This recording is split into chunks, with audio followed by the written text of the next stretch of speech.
Number 10. Queen Victoria. Oh blighty. Man, it must be nice to have a whole era in history named after you. Maybe I'll get one day. The cheddar time. I don't know. Cheese, I don't know, big ched? We'll see what happens. Queen Victoria had some strange quirks about her. One that I can almost get behind, but not quite, is her niche for eating fast. Maybe too fast. I'm a guy who likes to make things simple, easy meals. The faster I can slip into a couch with an ice cold beer and a movie, I'm a happy guy. And or enjoy said food with the movie. Queen Victoria liked her meals to last no longer than 30 minutes. That means while you're on the appetizer, she's on the main course. And while you're on the main course, she's ordering coffee. Look, I respect the hustle. I get that. But maybe this is too much. That being said, are you going to be the one who brings it up to Her Royal Majesty? Listen, if you want to see tomorrow's 5-minute brunch, you better keep it to yourself. Number 9. Marie Antoinette, Madame Deficit. The last Queen of France and maybe the last time royals got away with, well, being royals. Her whole existence was opulence, which is really just salt in the wound, when most of your citizens probably can't even afford a portion of salt because they're broke or because there's food shortages. Wasn't a good time. But if you looked into the royal palace, you can bet she's got a pantry full of bread and a bowl of fruit just ready for the pickings. She even had the nerve to purchase a necklace that, if through today's inflation, would be worth $12 million US. Ooh, that's a lot of money I wish I had. People were starving, and honestly, if people don't have anything including food, ooh, it's not gonna be a good time.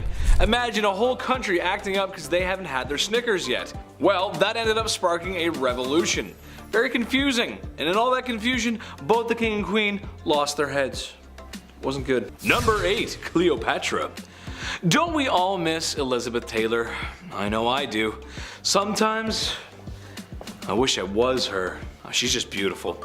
Can you blame me? I honestly wish I was the real Cleopatra too though. All that power, and to not have one, but 2 Romans wrapped around her finger. Ooh, she was the last pharaoh of Egypt, but maybe had the most drama. Sure, Elizabeth Taylor was the most beautiful and chic woman in all of Hollywood, and she may or may not have had a few men wrapped around her finger too, but she never had to deal with the world's largest empire and her own throne, all whilst managing to stay the most beautiful and chic. I can barely manage to toast in the morning. Never mind all those affairs and, well, the marriage affairs too. There's a lot of affairs happening. Number 7. Queen Isabella of Spain. Queen Isabella is known for a few things. A lot of stuff YouTube probably doesn't want me to talk about. Insert religious persecution here. However, I think she should be remembered for something else. Something rather strange. When I was a kid, I would run around outside for hours, oftentimes ending up in the mud. My mother would always say, "It's time to hose you down, son." And she wasn't wrong, because I probably needed a good hose down. Now, regardless of how much dirt was behind my ears, I didn't want to wash. I was this big stupid kid. Can you blame me? I was proud of the scruff, but that's because I was going to have another wash most likely within the next 12 hours. I always got hosed down at some point. Queen Isabella, however, boasted to others that she only bathed twice in her life. Sweet Lord Mary Mother of God woman, that is not something to boast about. Due to some water access issues, the Catholic Church was like, baths? Who needs them? You know what? Baths are sinful anyway. Being so close to God, so she doesn't bathe. Cleanliness is next to godliness, except in that time period where not bathing means you're actually closer to the big JC upstairs, so that's how it goes. Number 6. Queen Elizabeth II. No crusts! Queen Elizabeth II, the longest reigning monarch. God bless the Queen, and God save the Queen. Shout out to the UK, Chetty loves you, how you doing? Come and see me sometime, I love you guys. Now sure, she's not the most awful spoiled queen in history, but she is a queen, and that does mean she can have things her way. Like for example, all of her sandwiches have to have the crusts cut off. Yes, just like children. Yes, just the way I like them too. No, I'm not a big baby. I'm a big strong man who totally doesn't rely on the women in his life. No, what are you saying? Dude, stop. Mom, I love you. Anyway. Well, yes, it's true the queen's sandwiches have to have her crust cut off. Is it the worst thing ever? No, I don't think so, but what if her sandwich showed up with crust? We don't really burn people at the stake anymore, so what would she do? Would she fire them, I guess? It's kind of a little thing to get fired over. I don't know. Anyway, speaking of getting fired, Number 5. Empress Irene. Mother dearest. Most people have fond memories of their mothers. Maybe you should call her. I'm just saying. Mother's Day happened. You should call her. Empress Irene was a woman who wanted power. Honestly, who doesn't? We've all got a little bit of Sith in us. Yes. Her son, who had naturally inherited some of her power, was growing stronger by the day. Now, maybe it was ego. Maybe it was envy. Maybe her son just took down her live, laugh, love signs. I'm not sure. But Irene was not having any of it. So, when her son least expected it, she had 2 guards apprehend him and had his eyes gouged out. Now, being that this was before 2022, this was a critical medical injury, and after 9 days of grueling pain, and when I'm sure it was a lot of blind confusion, the injury proved to be fatal. So, what's the lesson here? Blood is not as thick as water? I don't really know, it's just messed up. Number 4. Queen of Castile. Life can be tough sometimes, especially when we lose the ones we love the most. Everybody deals with things differently. The Queen of Castile is a person who deals with that, well, very differently. People passing on was no rare occurrence back in those days. There's 1,000 reasons on how you could wind up 6 feet under. When the Queen of Castile's husband passed away from the disease of the month, she was devastated. Rightfully so, that's rough. However, that being said, sometimes you gotta take that with a little grace. For days she would not leave her husband's side, even after he was a cold cadaver. Later on, that corpse would travel with her, apparently even stopping a carriage once to get out and kiss his feet. It's Weekend at Bernie's, except a lot sadder and gross. And not a charming 80s movie. Ugh. Number 3. Carlotta of Mexico. This is a new one for me, but an interesting story nonetheless. Basically, France wanted a piece of Mexico, and I mean, come on, who doesn't? It's gorgeous. Carlotta was a Belgian princess who kinda just married into the royal family and got plopped down in some chaos in Mexico. There was a war, enough political strife to make anyone involved in the Watergate scandal start to look for documents. It was messy, it wasn't a good time. It got so bad that she had to go back to Europe and basically made the call that all university students have to make after Frosh Week. Hey mom, dad, listen, yeah, I'm great. Do you think maybe, you could send me some money? Yeah, I need some help. Except her phone call wasn't like that. Her phone call was more like, hey, European nobility, can you come please save my husband because he's about to get de-lifed and like stabilize the country? Thanks. Spoiled princess calling. Hi. It didn't work out in the end. He got de-lifed, she went back home, and well, she went a little crazy. Number 2. Elizabeth Bathory. Serial de-lifers, your queen has arrived. I think this one is one of the more interesting cases in history. Usually when you think of a creepy de-lifer that lurk in the night, you think of Gacy, Dahmer, you know, guys like that. It's not very often that it's a woman and or someone from before the 19th or 20th century. That's just how it goes. I'd also argue perishing and manual de-lifing was a part of life back in medieval times, so kinda hard to quantify what is and isn't a serial de-lifer or life taker. However, I think she counts. The body count is estimated to be somewhere in the hundreds, and a most peculiar rumor is that she bathed in the blood of her victims. Ooh, that's gross. Bathing in water. That checks out. Bathing in mud. You go to a spa. That checks out too. Bathing in beer. Sticky and strange, but check. I've done it. One time I did that. Bathing in blood. That's a no calzone for me, chief. While the bathing in blood thing might be false, the evidence of her crimes were not. Imagine being so spoiled you can hide bodies. Number 1. Queen Mary. Henry VIII was a big bad dude who wanted it his way. He wasn't the Burger King, although by looking at him you could tell he was packing a few of those bad boys away too. No, he was the King of England and he had many wives and was spoiled himself. So, do you think his children grew up humble and wise? Nay, kind sir and madam. Queen Mary took the throne a few years later and wasn't happy with the Protestants. Ugh, too many, she said to herself. Well, if you've heard us talk about her before, she'll probably come up again time and time again because, well, she cooked those people on a wooden stake. Over her reign, countless people felt the fires of her wrath, hence the name Bloody Mary. Number 10. Divorce. Today, divorces can go either which way. Way 1, it's a brutal, awful experience for everyone around you. Words are exchanged, property is fought over, and by the end, 2 lawyers are a couple grand richer, and now the kids get to say dad's house and mom's house. Wow, sounds awful. Or it can be a more pleasant experience where both parties mutually agree it's no longer working out, and they do their best to have a peaceful separation on everyone's behalf. That's nice, and it does happen sometimes. Well, medieval marriage and divorce looked a lot different. Who would have thought? 800 years ago, who would have thought? The main part of divorce really was just being the annulment of the marriage, assuming it was allowed. Rules changed depending on when and where it was. Whereas today, like my long-winded joke at the top of this segment, there's much to consider in a divorce, especially the estate. It's probably the main thing is the stuff. It's all about the stuff. The marriage itself is the least of people's worries today. But back then, it was just about just not being married anymore. I want the bricks in the house. Like, what are you gonna, in medieval times, what are you gonna fight over? Like, I want the cows is mine. Number 9, off with the head. Another way to solve the issue of divorce and marriage was to get rid of your spouse. The same way Polly Walnuts got rid of Mikey Palmis. Gabish? You know what I'm saying?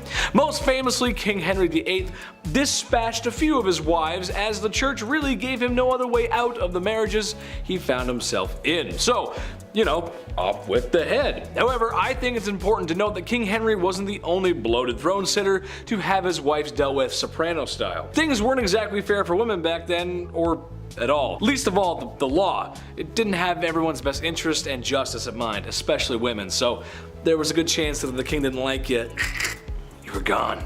Happened all over. Number 8, adultery. There you were, standing like a wallflower at your town's clubhouse. Ours was called the Lions Club. You know what I'm talking about, small towns. Wearing a little old thing your sister lent you.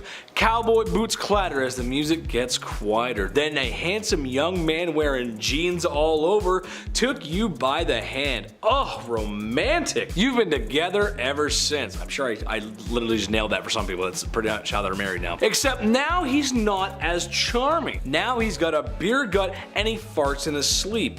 Ugh. Oh well, that's married life. I'm sure the medieval people went through a very similar process. What am I getting at? Well, when you get married, it means you're with that person forever. That includes the bedroom. Well, kings and queens of ye olde times ignored that rule. Besides the obvious political reasons for marrying, which I'll get to later, what was the point of marrying for love if you're just gonna have 30 mistresses or a secret lover?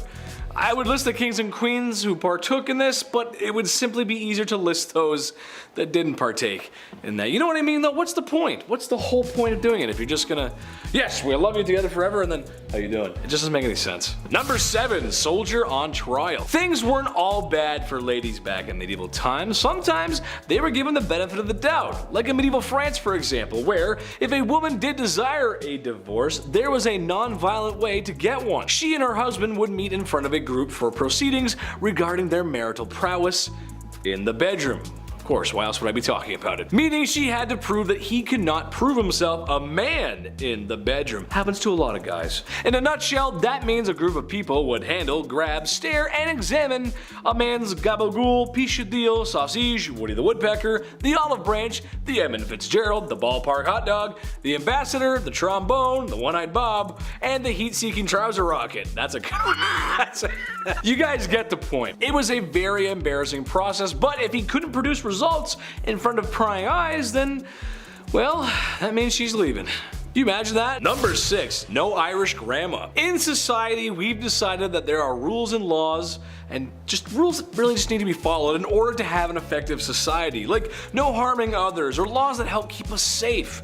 However, there's some laws that just don't need to be said. Some rules are self-explanatory, like no diving in shallow water. Yeah, that makes sense. You don't want to hurt yourself. No pooping in public. Of course not. I would never.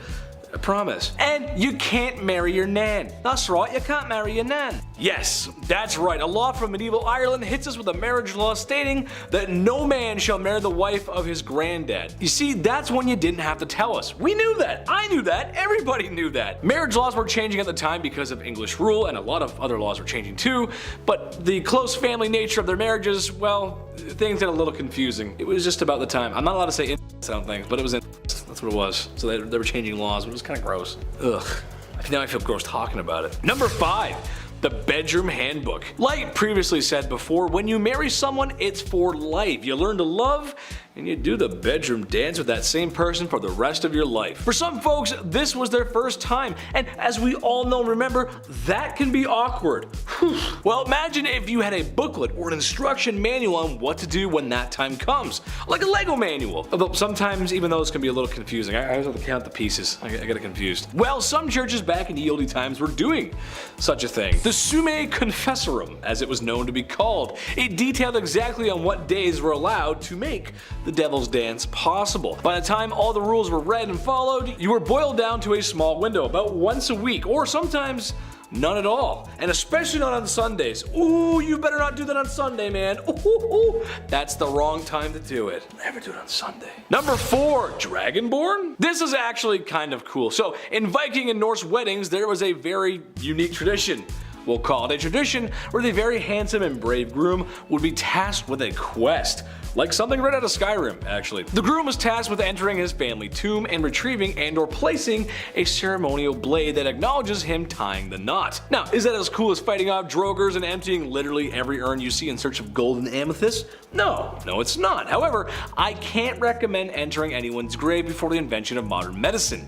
It's just not a great idea. But still cool nonetheless, hence it's on the list. Listen, I just got married. You on Grandpa's tomb, can grab that knife, just go in there. Just go Grandpa died of smallpox, that's okay though. Go in there and grab it, no problem. You come out, I got it. Anyway, number 3, royal weddings. While poorer class citizens did sometimes marry for love and support, and to have someone to go through life with, as being a woman on her own back then would prove to be quite difficult.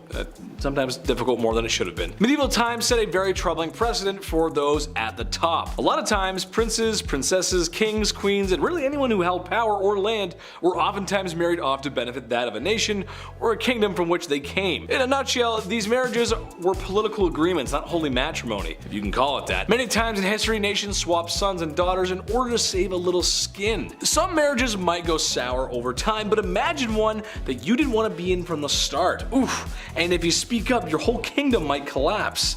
Yeah, not a good time, not a good scenario. Number 2, witnesses. I've talked about it before, but it still doesn't make it any better or easier. Every person you see walking around today was created by a couple things. 2 people, a Barry White record, and a little bit of friction. Unless you're a test tube baby. Sometimes, like you're a clone in Camino, you know what I mean? And Star Wars, you know, the big tube thing? Anyway, that's life. However, a lot of these moments are private, and they probably should be private, unless you're an exhibitionist or something.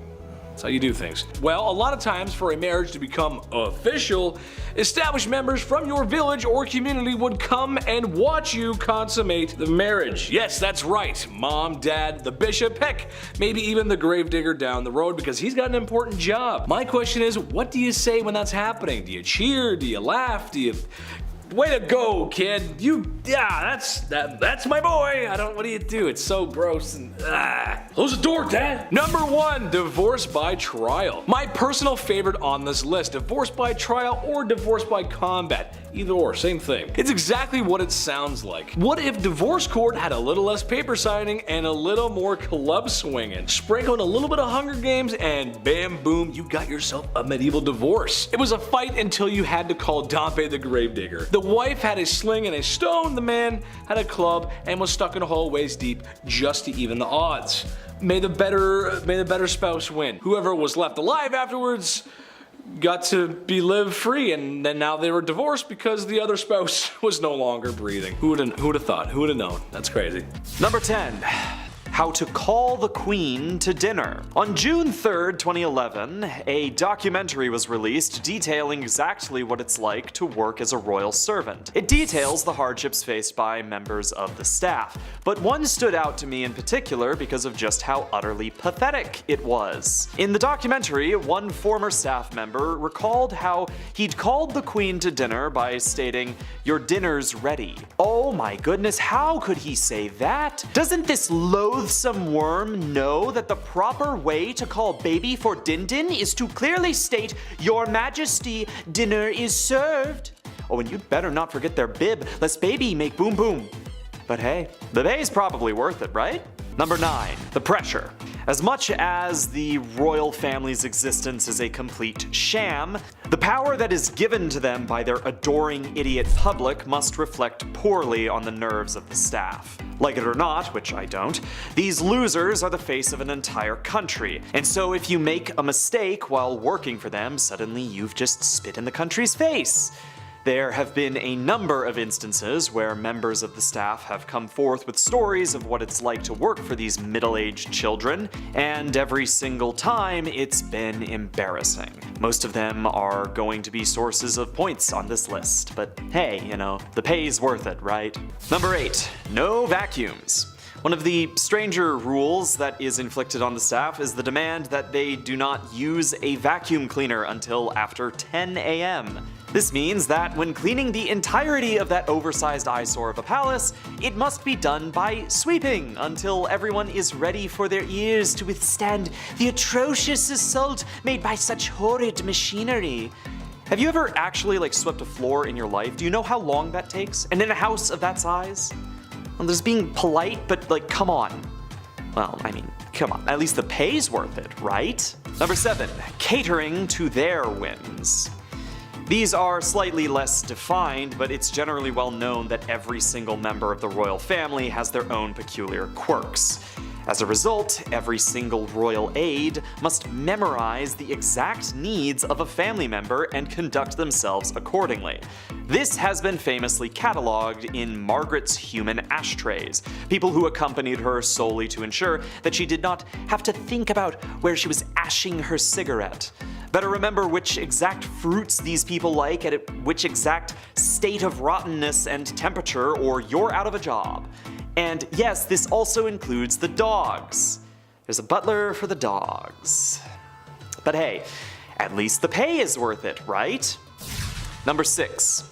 Tactical dinner planning maps. To the royal staff, dinner isn't just a fact of life, it's an arrangement. Everything must be perfect every single time. And reportedly, that's still down to the little old thing of memorizing what everyone actually wants and where.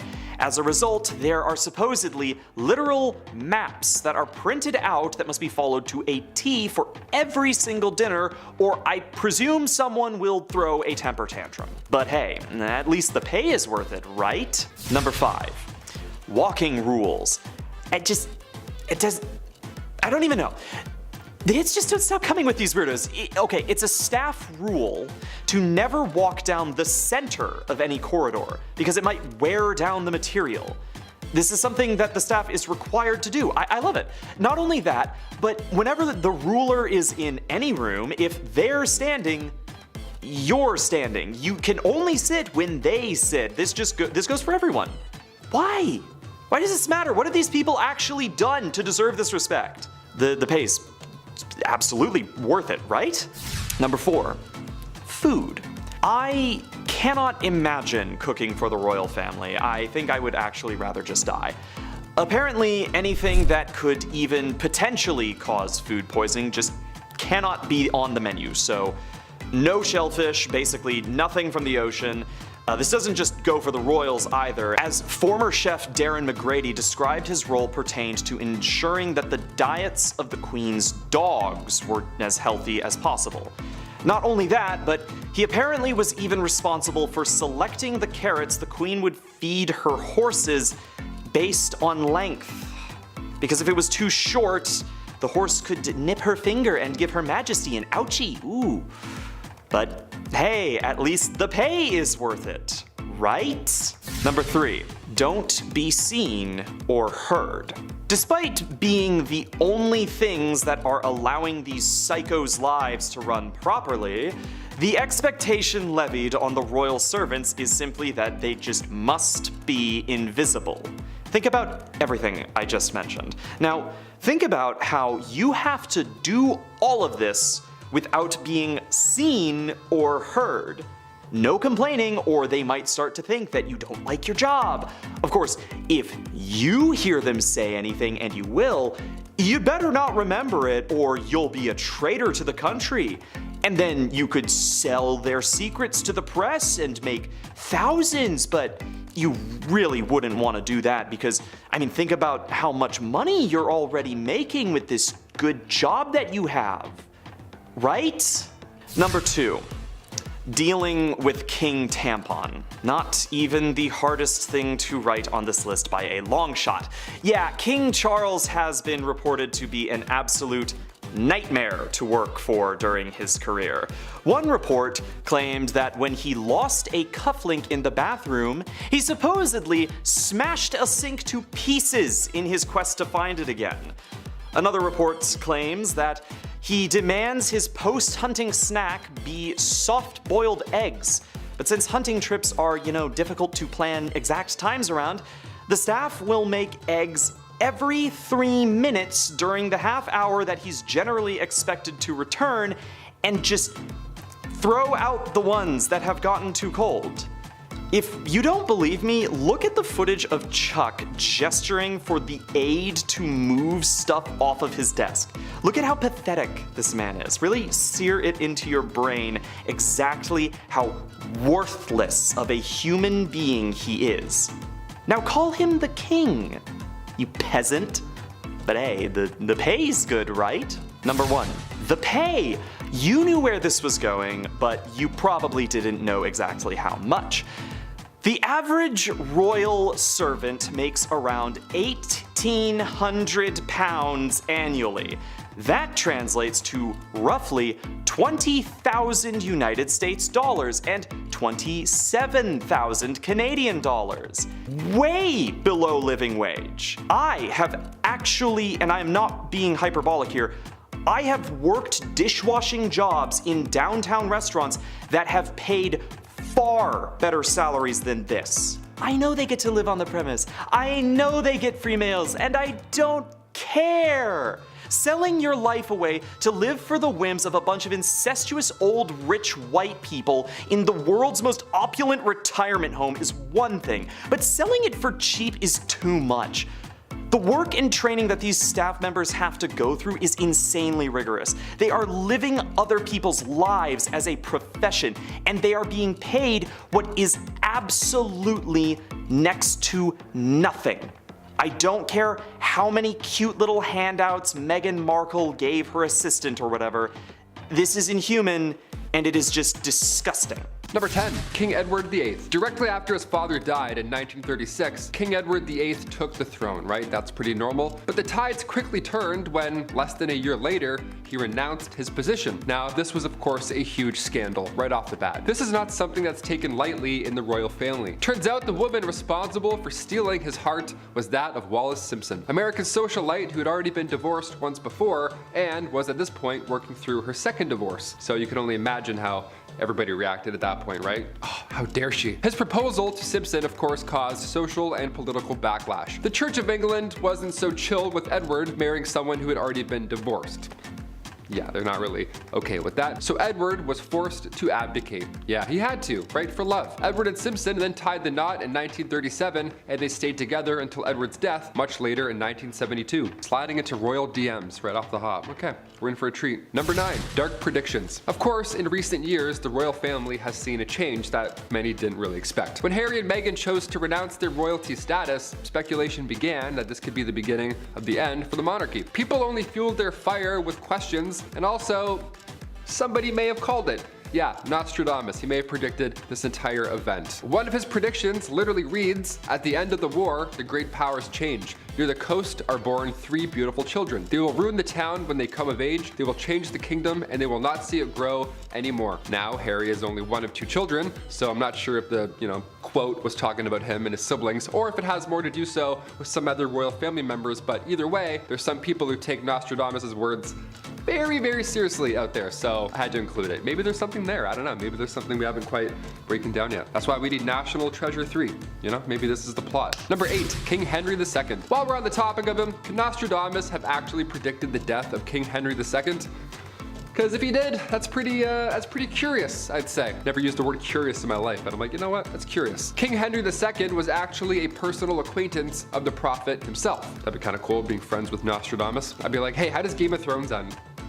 Please. While at one point in history, Nostradamus was seen addressing King Henry II as the most invincible King Henry of France, unfortunately, Henry proved to be quite vincible when he met his gruesome death, might I add, at age 40. Yeah, in the summer of 1559, not a great time. A terrible jousting accident went wrong and it left the king passing away shortly after from sepsis. This is a terrible story, but I have to explain because, it's history and, well, that's what we're here for. The jousting accident saw the king having splinters driven into his eye and then his skull as well by one of his young soldiers. And the Nostradamus quote reads, "The young lion will overcome the older one. It says he will pierce his eyes through a golden cage." Okay, already we're a little bit spooky. "And that 2 wounds will ensure a cruel death." So I'm not saying he predicted it, I'm just saying, kind of nailed it. Number 7, a fateful turn of events. Queen Victoria, her reign began back in 1837 and it lasted until the Queen's death in 1901. Now at just age 18, Alexandrina Victoria had to rise up to the throne. Had to, right? All these cases, it's like, yeah, they have to do this. She was born, of course, on May 24th, 1819, and Queen Victoria was actually 5th in line when she was born, nowhere near the throne. So right off the bat, it was actually highly unlikely that she would ever see the crown. But one by one, all of her family members began passing away fast. In 4 years, 3 of Victoria's cousins passed away, and then her father and her grandfather both died 1 week apart from one another. So on one hand, obviously it's sad, it's tragic, everyone's dealing with loss so fast. But on the other hand, by the time 1830 rolled around, Victoria was only 11 years old, and already she was next up to bat for the throne at 11. You imagine? That's like some ancient Egypt. Number 6, the Great Irish Famine. The Great Irish Famine took out many, many people. Back in 1845, potato crop that a lot of the Irish population relied on were suddenly no longer available. See, a group of microorganisms wiped them out, and in result, around 1 million folks died or had to leave. Now, it was draconian law and British ruling at this point that made the exported food hard to reach people. That's where things stopped. This famine led to Irish independence, of course, and anti-union movements. And the show Victoria pulled back 0 punches in 2017, where an episode showed the true happenings behind the Great Irish Famine and the role that Queen Victoria played in coming to the aid of her then subjects. It was the death of at least 1 million people. This was a very dark 7 years in Irish history. Historian Christine Keneally spoke out and says, quote, "There is no evidence that she had any real compassion for the Irish people in any way." Yikes. That's a historian saying that.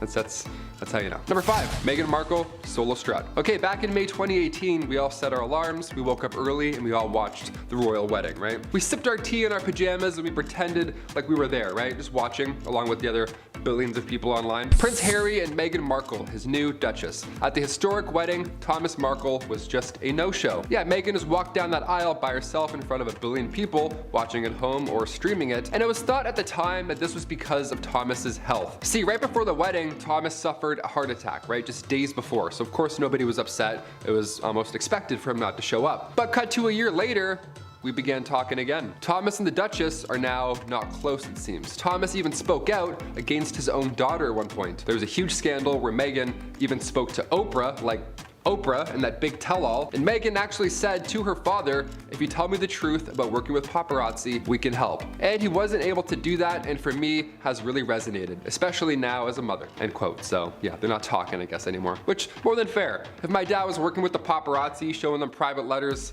I'd be a little pissed too. There's no way though, the guy can't even unlock his email, let alone sending one? No way. Number 4, Prince Charles and Princess Diana's divorce. Prince Charles, the oldest son of the Queen, straight up admitted to having an affair with Camilla Parker before his divorce from his first wife, of course, Princess Diana. Imagine having this is crazy. A princess? You cheated on a princess? That's insane. So in turn, Princess Diana addressed the relationship and what's happening during, that famous 1995 interview with BBC. She couldn't have said it better, if I'm being honest. Diana said herself, quote, "Well, there's 3 of us in this marriage, so it was a bit crowded." Yeah, end quote. There's no better way of putting it, I think. It's a pretty baller way of saying it. I don't know. I haven't said baller in like 13 years, but I'm like, you know what?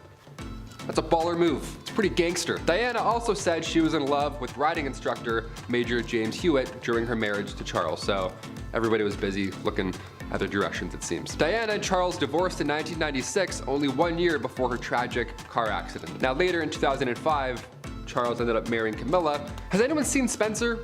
Kristen Stewart looked great in that movie, and now I want to watch it. Is it worth the watch? Let me know in the comments. I didn't see it go to theaters or anything. It kind of snuck by me. I was sleeping on all the good ones. Number 3, Prince Harry costume party. YouTube isn't a fan of some words, specifically one word that rhymes with Yahtzee, and it goes deep with history, as you could assume what I'm talking about. But with this being one of the biggest scandals, I have to bring it up, right? The Duke was always referred to as a bad boy, right? He was the bad royal, the bad boil royal. I don't know, I'm trying new shit here. But just how deep did these incidents cut? Well, before he settled down with Meghan in 2018, Harry had to issue a public apology back in 2005 because, whoops, somebody got photos from a costume party, and a few of them were in poor taste. Did the royal dress up as the Beast from Beauty and the Beast?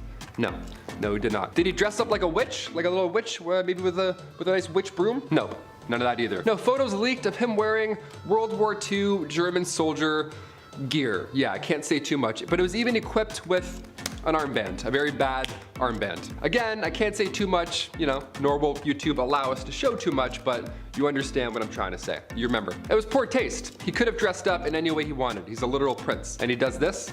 It's off-putting. Harry said afterwards, and I quote, "I am very sorry if I caused any offense or embarrassment to anyone. It was a poor choice of costume and I apologize." End quote. Nice, right from the heart. That's good. Really goes deep with the royal history. We love it. Number 2, Vegas getaway. Nice, roll those dice. It's one thing to party like a rock star, but to party like a prince? What does that even mean? I gotta keep this Prince Harry train going because, well, now I'm mad at him, but there's even more photos from history that show what was really going down in the royal family, His priorities, dare I say. After that party incident, just 7 years later, scandalous photos emerged from Harry's Las Vegas trip. Yeah, I had a little boys' night, it seems. It turns out what happens in Vegas may just leak online for your entire family to see, and your grandmother. That's probably not a great time. These scandalous pics were taken during a strip pool game. Lovely, we like that. Make sure you call the right pocket while you're not wearing any. The scandal actually prompted St. James Palace to contact the Press Complaints Commission before the snaps even made their way to British tabloids. Yeah, they knew right off the bat they were fucked. They're like, can we call them? Can we send a pigeon? What's the fastest? And finally, number 1, Boy Jones and other attempts. Okay, being the queen and all in history, a security team is always needed, obviously. And during her reign, specifically Queen Victoria, there were multiple attempts to harm the young queen. First attack was in 1840. It was an 18-year-old man named Edward Oxford, and he fired towards the Queen's carriage. When Edward was accused of high treason, of course, afterwards, he was actually found not guilty due to, you guessed it, insanity. A couple years later, in 1842, it happened again. This time, 2 men fired at her, both also missed. In 1849, her carriage was attacked by William Hamilton. In 1850, as the carriage was passing the gates of Buckingham Palace, Robert Pate, a retired soldier, might I add, ran up and hit her with his cane. Victoria was okay, luckily, but of course she was shook. Then these incidents kept occurring again in 1842, 1849, and 1872. Attempt after attempt after attempt. But then things got a little worse and, dare I say, a little bit more weird. If you haven't heard of Boy Jones or anything that happened there, I saved it for last because it's so horribly creepy. A teenager stalked the queen back in 1838 until 1841, and his name was Edward Jones. Edward Boy Jones. This guy somehow managed to break into Buckingham Palace more than once, right? Before Assassin's Creed came out. No idea how we thought of this. Guy just knows a route in, and he would break in and would hide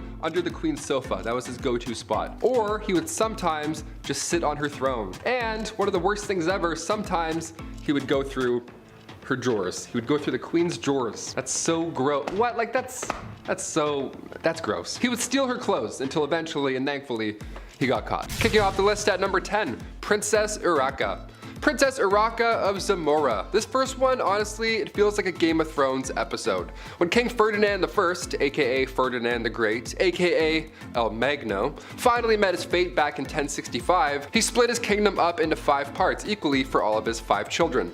This was modern day Spain, so it was quite a bit of land to give out. The eldest son, Sancho, he was pretty greedy. He wanted more land than he was left with. Typical Lannister. The guy had the biggest part of Castile as well, and it still wasn't enough. What a brat. Now luckily, his sister, Princess Urraca, was a badass.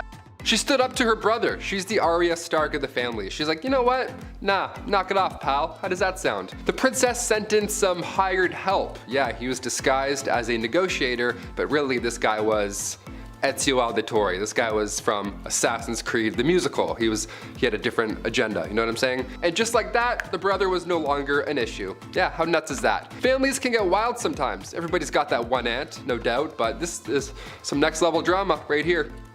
No one does it like early Spain. Number 9, Clara Ward. Back in the late 1800s, since birth, Clara Ward was born into wealth. Her father was Michigan-born Captain Eberbrook Ward, Michigan's first ever millionaire. He had shares in steamships, Great Lakes. She didn't need a royal husband at all, but she wanted one. And she knew as soon as she saw him. The young prince of Caraman-Chimay, member of the Belgian Chamber of Deputies. Clara Ward would sometimes visit the family mills, you know, make it look good, shake a few hands, laugh at some jokes, see where the fortune comes from, all that jazz. But on this one day, she crossed paths with said prince.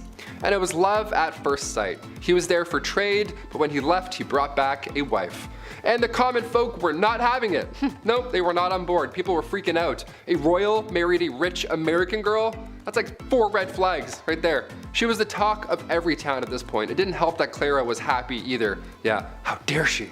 Clara loved to show off her newfound wealth, and some loved her and stood by her image, others not so much. The marriage only lasted 6 years. Clara eloped with a Hungarian musician, and after her divorce, she modeled for a living. Now, I know I put spoiled in the title, but I'm really on board for this one. This is awesome. Princes, musicians, modeling, this is the dream, no? Number 8, Princess Colonus. Most of the time, these marriages are chosen. Women are forced to marry some gross, fat old dude, and while he's cheating and eating lobster and being nasty, the wife has to stay, have kids, raise said kids, and be dutiful. It's a horrible deal. So for the Spartan princess from the 3rd century, she too was forced to marry Cleonemus, this older, horrible man. He was so horrible, he wasn't even allowed to have his father's throne at this point. They were like, maybe we shouldn't do this. That's how bad he was.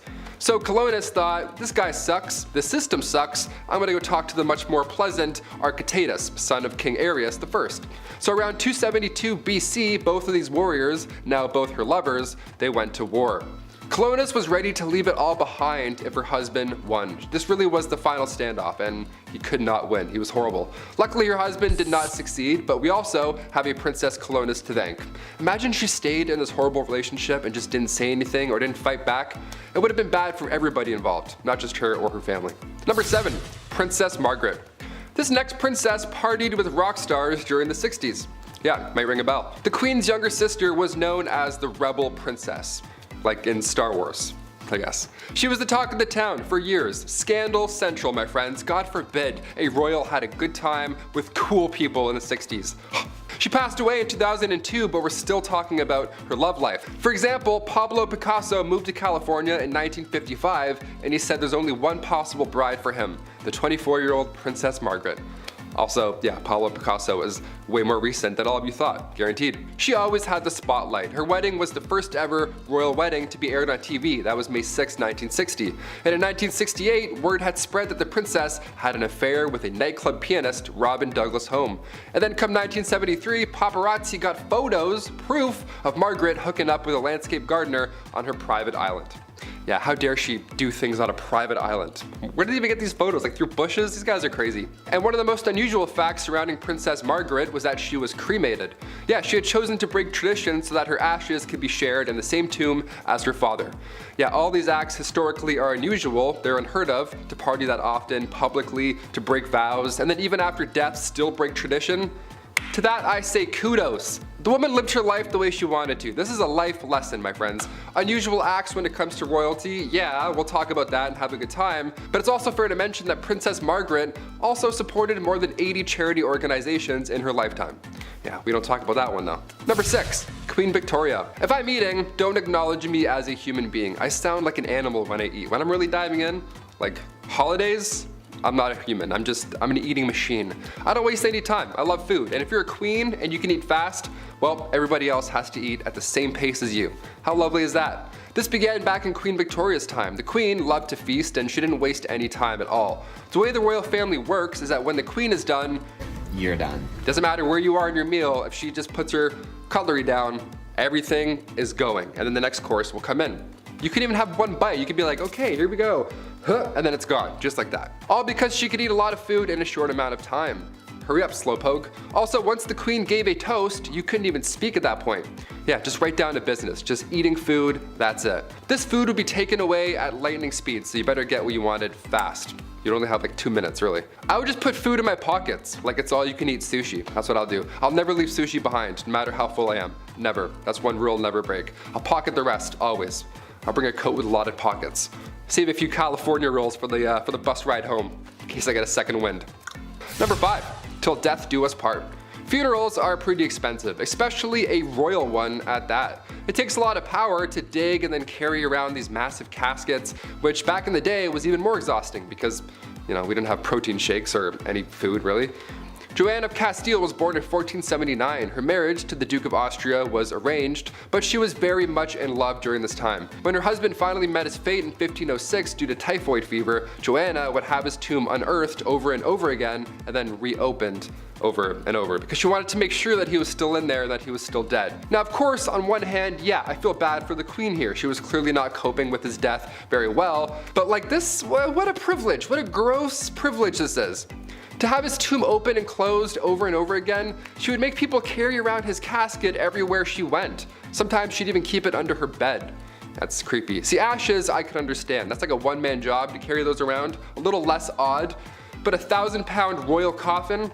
I also feel bad for the guards who had to cope with his death as well. They had to carry everything. They must have had one really jacked arm after that entire process. Number 4, a duel. A duel with a princess? What is this, Star Wars? What is this list? Hungarian Princess Pauline von Metternich was married to Prince Clemens. She was born in 1836, and she had to marry her uncle when she was only 20. So, yeah, surprise, surprise, she was a little unhappy. Weird, right? Who would have guessed? So since the marriage began, her husband was involved in numerous affairs. He liked going after actresses or singers, whoever. He barely paid any attention to her at all. That is until, you know, she started to have a little fun in life. Yeah, then he's like, oh, how dare she? Yeah, once she got over this gross prince, she had a great time. She drank, she smoked, she defied convention, all things you shouldn't do, but most notably, her duel in the summer of 1892. Yeah, she challenged another royal, a countess, to a duel, in nothing but a corset. To this day, it's not yet determined who won this duel, but a princess dueling in the dark after some drinks? This is epic, this is wild. Imagine if this was a Disney princess instead of Sleeping Beauty. Are you kidding me? Parents would be like, okay, go off, queen, I'm on board. Don't look. Number 3, Ice Princess. Anna Ivanova, the Empress of Russia from 1730 to 1740. Okay, where to begin with this one? It's kind of chilly. First of all, Russia is a pretty cold place. This is coming from a Canadian. This next story sounds absolutely awful. In celebration of their victory over the Ottoman Empire, Anna Ivanova gave the order to build an ice house. An ice palace, rather. Of course, it's a palace, a big glorious, the best of the best for a princess, right? Always. 20 meters by 50 meters. Every corner was carefully crafted. Some guy was just like licking the corners to make sure they weren't sharp. There were intricate decorations all over, like ice trees, ice birds, yeah, you get it, a lot of ice, it was an ice thing. Everything was made out of ice. How magical is that? Hope you brought your non-slips. Princess Ivanova arranged this to celebrate the marriage of one of her maids and a prince. These two didn't know each other prior. They were then forced to marry each other in a freezing cold palace, and then they had to ride an elephant. Again, in a freezing cold palace. And all the guests were forced to attend the wedding dressed up like clowns. Yeah, this is pretty awful. Nothing like the film Frozen at all. Way different of a princess. Different Anna. Number 2, Heart of Glass. Alexandria of Bavaria, the 23-year-old Bavarian princess who believed she was made out of glass. Isn't that fun? Isn't that fun to deal with? Imagine that. Alexandria was also quite the scholar at the time. The young 19th century princess was into reading and literature, all that good stuff. But she also believed that when she was younger, she had swallowed a tiny glass piano. So if she were to move around too quickly or bump into anything, she was afraid her inner piano would shatter into pieces. Do I think this is a princess being spoiled? No, not at all. This was probably an undiagnosed psychological condition. But at the time, everybody was like, oh, she's just fragile, she's noble, she's a noble glass lady. No, she literally thought she was made out of glass. This is a problem. The glass delusion was common in the Middle Ages, but again, so were barbershop dentist surgeons, so, you know. And finally, number 1, Isabella of Spain. Going back to the 15th century to Queen Isabella of Spain, we're getting pretty nasty for this number 1. For queens to brag about their wealth, status, their man, you name it, is normal. But to brag that you've only bathed twice ever in your entire life, that's an odd flex, okay. Well, way back in 537 AD, Rome had 11 aqueducts that ran to over 1,000 public fountains and over 900 bathhouses. It was quite important, but then when invading Goths came in and, cut them off, the Catholic Church had no idea how to fix the problem. So instead, they just started telling everybody that bathing was a sin only practiced by pagans. Number 10, Queen Jeans. No, not a nice pair of royal genes. I'm talking about DNA and hereditary genes. I've mentioned a few times on this channel how the royal family may or may not have been inbreeding. Okay, who am I kidding? There was a lot of inbreeding going on. Sisters, brothers, mothers, fathers, cousins, and of course, hey step bro. Now, as lovely as that seems to some, unfortunately, crossing the hall to reproduce can have ill effects, as inbreeding is known to have complications with birth and their offspring. Well, Queen Victoria may have been the first carrier of hemophilia B, a blood-clotting disease. While not having it herself, it's thought she passed it down through royals related all throughout Europe. Tsar Nicholas II's son comes to mind. However, I feel like if we told the royals why people were contracting certain illnesses, they would still do what they want anyway. So I'll just close the door. You guys can go ahead and do what you're gonna do. Number 9. Moving in. I don't know about you guys, but when I think of Old Blighty, I think of royal prestige. London and Buckingham Palace. After all, that's what a queen needs. You gotta have a palace. Where's my palace? Although most people think of the queen living in Buckingham Palace, Queen Victoria was the first of the royal family to do so. I'm not royalty, but I wouldn't mind crashing a few days there. Nice big place, servants, probably all you can eat. Man, she had it good. All that's missing is Wi-Fi. Move over, Your Royal Highness, I'm moving in. Just gotta get my collection of Sailor Moon memorabilia. Number 8. Breaking tradition. For men in Western culture, it has been a long time of bending the knee to propose to the woman that you love, or so wish to swoon. Tammy Lynn, I don't got much, but I know I got this ring I found behind a Chuck E. Cheese. So what I would like to do is I Jim Bob Billy Abernathy am asking for your hand in marriage. So romantic. Anyway, bad jokes aside, you'd be wrong in thinking that's how it went for Old Blighty. When the young monarch met her cousin, Albert, the love juices were flowing. She knew she was gonna have to lock him in and propose to him before he could get the chance. They were shortly married soon after, and as stated in her diaries, it seemed that the couple was truly in love, which for royals is kind of rare. Even today, it's usually men who propose to ladies, but all I'm gonna say is, ladies, I'm 300 pounds of twisted steel and sex appeal, and I put the toothpaste lid back on after brushing my teeth, so... Number 7. Did you miss me?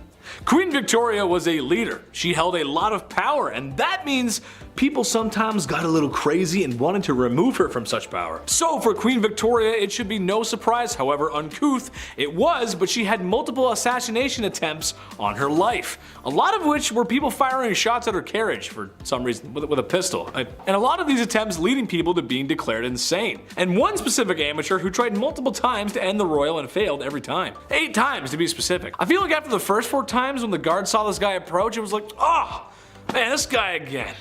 Oh, brother, this guy stinks! Anyway, all attempts to end her life failed, and she became the 2nd longest reigning queen, next to Queen Elizabeth, of course. Number 6.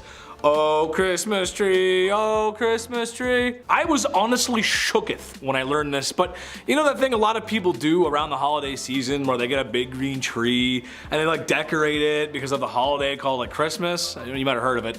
Yeah, I've never heard of it either. Bad jokes aside, the queen and her husband may have popularized the Christmas tradition of decorating the tree after sending trees to local schools and army barracks. An image of the family decorating the tree was also published that Christmas. I wonder if they popularized any other traditions as well, like your aunt drinking too much wine, and that one uncle, no matter how many times he's told, says something at the dinner table that would have him sitting in HR so fast that, well, he'd be sitting in the HR office for saying something like that in public. Everyone's got an uncle like that. Number 5, the Terror of London. If you're into serial killers and just a little goth or emo, I mean who isn't, then you know who Jack the Ripper is. If you don't, he was a serial killer who roamed the streets of Victorian England and killed multiple women of the evening, in what can be called the first, or one of the first, modern serial killers. Jack the Ripper, however, is one of the psychos who got away. No one is 100% sure on who the Terror of London was. However, that hasn't stopped people from theorizing on his or her true identity. No, not Queen Victoria herself, although there are some who believe he was a woman, which would explain how he got away so easily. However, another popular theory is that it was the Queen Victoria's grandson, Prince Albert Victor. While there isn't much evidence to support this claim, or any of the claims really, it is interesting and makes me wonder, maybe the royal was a killer? We'll never know. Number 4, Short Kings Unite! Even though I'm a semi-charming and moderately handsome internet host, I suffer from an illness a lot of men do. I suffer from shortness. When the Lord was making me, he just put a few extra drops of cute in the mix. And then there was no more room for my legs to grow. I just see life from a little bit down below. Although, I own it, and thank God I don't have little man syndrome. All toxic jokes aside, Queen Victoria may have been a good fit for us short kings, as she was barely 5 feet tall. She's known for being a formidable queen, but when you're that short, it can sometimes be difficult to keep your stature. Somebody take me seriously. Number 3, dollies. Okay, so maybe my Sailor Moon merch collection is weird. Maybe I just want to be a cute blonde Japanese girl with a short skirt fighting evil. Can you blame me? However, something I always find strange, no matter who it is and who owns it, is a doll collection. Why? Just why? And it's never a couple, it's always a large collection. And tell me why anytime you go to visit someone and stay overnight, they always put you in a guest room where the majority of the dolls reside. There's nothing like 100 pair of creepy plastic eyes staring you down while you're trying to sleep in a bed that isn't yours. Well, Her Royal Majesty had her own collection of dolls. Yeah, that's right. You can just imagine the kind of treatment these dolls received. It said she had hundreds of them and most likely wore higher quality clothes than most common folk at the time. Great, now my worst nightmares outnumber me and they're dressed to the nines. Whew, dolls are just creepy. Number 2, here comes the bride. Imagine being so powerful, so mighty, and influential that you'll create 2 Western traditions. Sure, the Christmas tree is great, but I'd argue the white wedding dress is more. She wasn't the first to wear a white wedding dress, but she was the one that made it happen. There's a few reasons why, and the obvious one is flexing that royal coin, but imagine trying to keep pure white clothes clean in the past. My mom makes a mean spaghetti and meatballs, and I have a difficult time keeping those stains off my white t-shirts, which, if you also ask my mom, is a bad color for me. I was a messy kid. That's why other colors at the time made sense. After all, there's no dry cleaning in the 1800s. At least not with modern machines and stain remover. Hey Alexa, can you add stain remover to my list? Number 1, send lewds. Despite being known as a somewhat prudent queen, apparently the queen had an eye for the art that was lewd. In one case, the royal husband and wife gave each other art. She got some nice work, and he got some nice works, if you catch my drift. We all know how nudity and lewd imagery can be treated by those who wish to censor it. Queen Victoria felt the opposite and had somewhat of an appreciation for the human form, even commissioning a lewd painting of herself. At least lewd for the time, it was more like a wrist and ankles kind of thing, but you know.